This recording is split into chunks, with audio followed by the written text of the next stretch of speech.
Hello friends, welcome to my YouTube channel Himani pharmacy. आज मैं आपको एक टॉपिक के बारे में बताने जा रही हूँ जो कि बायोकेमिस्ट्री का थर्ड चैप्टर है। बायोकेमिस्ट्री एंड क्लिनिकल पैथोलॉजी ये सब्जेक्ट है हमारा। इसमें मैं सबसे पहले आपको इसकी डेफिनेशन के बारे में बताऊँगी कि प्रोटीन की डेफिनेशन क्या होती है। जो ये प्रोटीन होता है, protein is a naturally occurring polymer made up of the amino acids and almost the everything that occur in the cell involve one or more proteins. The proteins provide a structured cellular reaction and carried out the tasks. 20 amino acids are found in the protein and they are called the standard amino acids. These amino acids contain the carboxyl group and the amino group and attached to a carbon. Next is the role of the protein. The role क्या होता है protein का? Proteins perform the difference role in the living system. Protein which catalyzed by the chemical reaction are called the enzymes and fructose. Protein are responsible for transportation of metabolites like the fructose and the glucose gases are called a transport protein. Proteins which are the responsible, जो protein होते हैं जो mainly different जो हमारा role करते हैं perform living system के अंदर। प्रोटीन जो होते हैं कैटलाइज करते हैं हमारे केमिकल रिएक्शन को, जो कैटलाइज करते हैं रिएक्शंस को, उनको हम बोलते हैं एंजाइम्स। और जो प्रोटीन होते हैं वो मेनली रिस्पॉन्सिबल होते हैं फॉर ट्रांसपोर्टेशन ऑफ मेटाबोलाइट्स।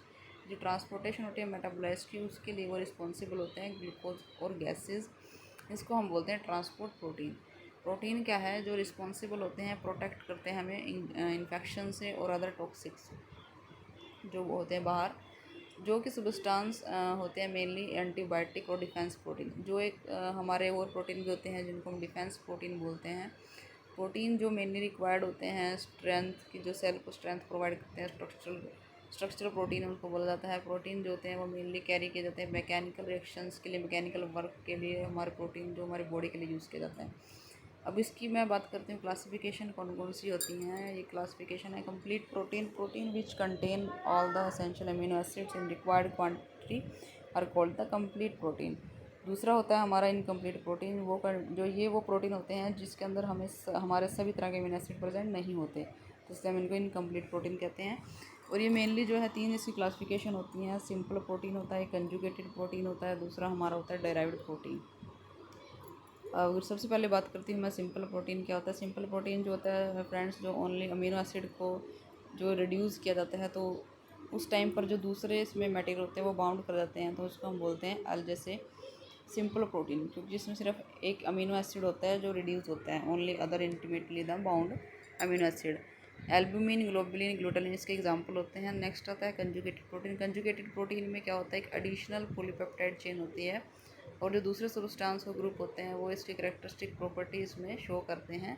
जैसे कि हमारा न्यूक्लियर प्रोटीन हो गया, इसमें एक न्यूक्लिक एसिड प्रोटीन लगा होता है, ग्लाइकोप्रोटीन जिसमें ग्लूकोज ग्रुप लगा होता है, हीमोग्लोबिन, फॉस्फोप्रोटीन इसमें फॉस्फो ग्रुप लगा होता है। उसके बाद डेराइव्ड प्रोटीन आते हैं। जो डेराइव्ड प्रोटीन कौन से होते हैं? जो पार्शियल भी होते हैं मतलब, और कंप्लीट। पार्शियल पहले वर्ड पार्शियल होते हैं, पार्शियल से कंप्लीट हाइड्रोलिसिस उसमें हो जाती है। सिंपल और कंजुगेटेड प्रोटीन वो किसकी हेल्प से होती है? वो सिंपल और कंजुगेटेड प्रोटीन की हेल्प से होती है, by the action of the acid, alkali और एंजाइम। नेक्स्ट है इसमें classification of protein based on the solubility. Solubility के बेस पे दो तरह के प्रोटीन होते हैं। ग्लोबुलर प्रोटीन होता है, दूसरा फाइब्रस प्रोटीन होता है। ग्लोबुलर प्रोटीन क्या होता है? ये मेनली इरेगुलर अमीनो एसिड से उसके सीक्वेंस से मिलकर बनता है। राउंडेड और स्फेरिकल स्ट्रक्चर होता है इसका, और it is generally soluble in water, और ये मेनली जो है वाटर में सोलेबल होता है। It also called as the functional protein. इसको फंक्शनल प्रोटीन बोला जाता है क्योंकि ज़्यादा सेंसिटिव होता है पीएच और टेम्परेचर के चेंज हो जाने पर। फाइब्रस प्रोटीन क्या होता है? It is made up by the same type of amino acid sequence and form the long narrow structure. इससे जो इसका नैरो स्ट्रक्चर होता है और एक लंबा स्ट्रक्चर होता है, सीक्वेंस का स्ट्रक्चर होता है, इस वजह से इसको फाइब्रस प्रोटीन बोला जाता है।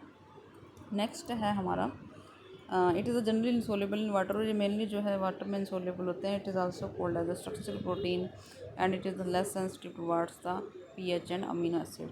और ये इसके केस में, फाइब्रस के केस में क्या होता है कि जो इंसोलेबल होते हैं वाटर के अंदर, और जो है स्ट्रक्चरल प्रोटीन भी पीएच और टेम्परेचर के केस में लेस सेंसिटिव होते हैं। तो फ्रेंड्स, आज की वीडियो में मैंने आपको इसका फर्स्ट पार्ट बताया प्रोटीन का। मैं अपनी अगली क्लास में आपको इसके नेक्स्ट पार्ट भी बताऊँगी। अगर आपको मेरे ये वीडियो अच्छी लगी हो तो मेरे चैनल को सब्सक्राइब करें, और अगर आपको इसी तरह की नॉलेज के लिए इसी तरह की वीडियो चाहिए तो प्लीज़ कमेंट में भी इसमें कमेंट लिखें, तो मैं इसी तरह की वीडियो आपके लिए लेके आऊँगी। Thank you.